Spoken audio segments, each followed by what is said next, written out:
ভারত পাকিস্তানের ম্যাচ এখন আর আগের মতো উত্তাপ নেই। মাঠের পারফরমেন্সেও ভারতের চেয়ে বহুগুণে পিছিয়ে পাকিস্তান। আর তাই তো ভারতীয় সাবেক ক্রিকেটার কৃষ্ণমাচারী শ্রীকান্ত ঠাট্টা করে বললেন, ভারতের চতুর্থ দলের সাথেও জিততে পারবে না পাকিস্তান। বিশ্বকাপ শুরুর আগে থেকেই ভারত পাকিস্তান ম্যাচ নিয়ে উত্তাপ ছড়িয়েছে গোটা ক্রিকেট বিশ্বে। সেই উত্তাপ দ্বিগুণ হয় যখন ভারতের বিপক্ষে গ্রুপ পর্বের ম্যাচ বর্জনের ঘোষণা দেয় পাকিস্তান। তবে নানা নাটকীয়তার পর শেষ পর্যন্ত ম্যাচ গড়ায় মাঠে।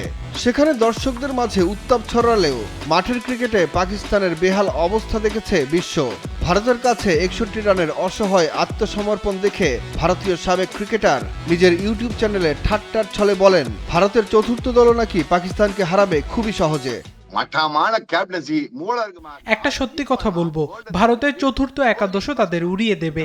তাদের বলা উচিত, আমরা মূল দল তোমাদের সঙ্গে খেলবো না, ভারতের সি দল তোমাদের বিপক্ষে খেলবে, ভারতের সি দলও তাদেরকে হারাবে। ইটালিয়ানো মেলামাইনের নজর কাড়া ডিজাইন, যার প্রশংসা করবে সবাই। Italiano melamine. দুই দলের উত্তাপ কমার পেছনের কারণ হিসেবে শ্রীকান্ত বলছেন, পাকিস্তান ভালো মানের ক্রিকেটার তৈরি করতে পারছে না, সেই কারণেই এমন বেহাল দশা তাদের। এমন পাকিস্তানকে কি দেখেছেন?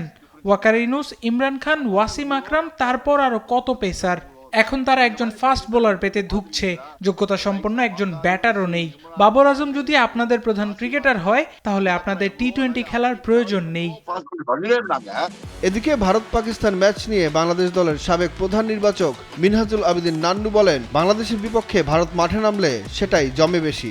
ভারত আর বাংলাদেশের খেলা ইচ্ছে বেশি প্রাণবন্ধ হয়, তো সুতরাং আমারও এটা মনে হয় যে এখন ভারত পাকিস্তান ম্যাচের থেকে ভারত বাংলাদেশ ম্যাচের দিকে মানুষের নজর থাকে বেশি। তবে গ্রুপ পর্বের ম্যাচে ভারতের কাছে আত্মসমর্পণ করলেও ঘুরে দাঁড়াবে পাকিস্তান, বিশ্বাস সংশ্লিষ্টদের। সুখন সরকার, নিউজ 24।